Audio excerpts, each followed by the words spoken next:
Koy, ngayong araw na to adjust natin yung ating clutch kay medyo mataas. Kaya ito, i-adjust natin siya. Kaya mataas siya i-grip at saka matigas. Kaya tara, samahan nyo kung paano i-adjust.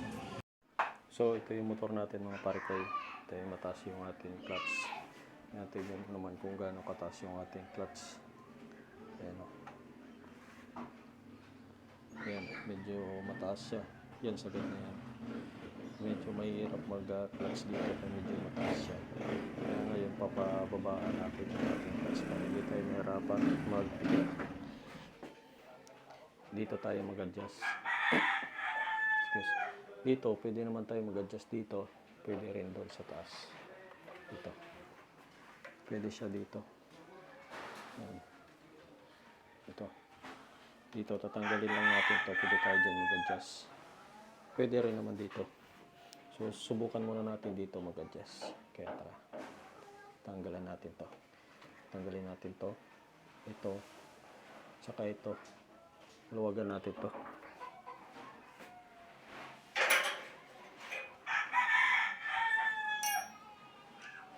Size 10 lang to. Size 10. Ayan. Luwagan lang natin.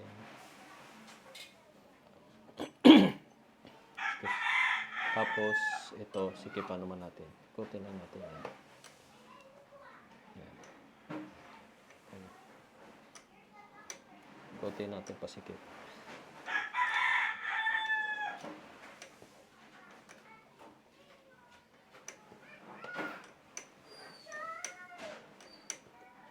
Ganito lang para lumambot siya. O, tingnan nyo, lumambot na ga. Medyo malambot na siya. Yung ating kanina, ito sobrang tigas na ito.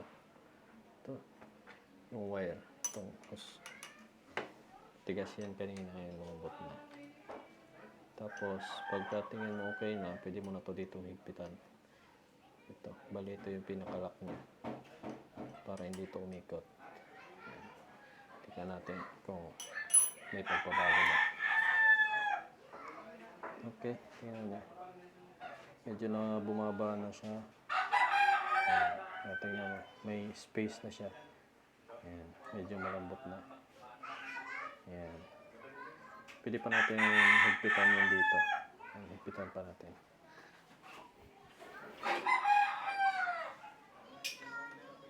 Tuwagan muna to.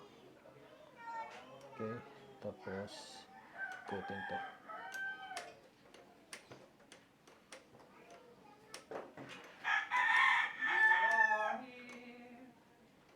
Tapos higpitan ulit to. Ayan.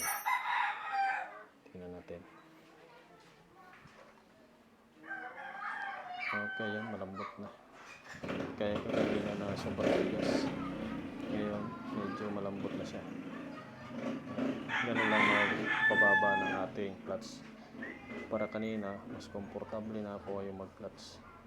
Kanina kaya napakatigas. Kaya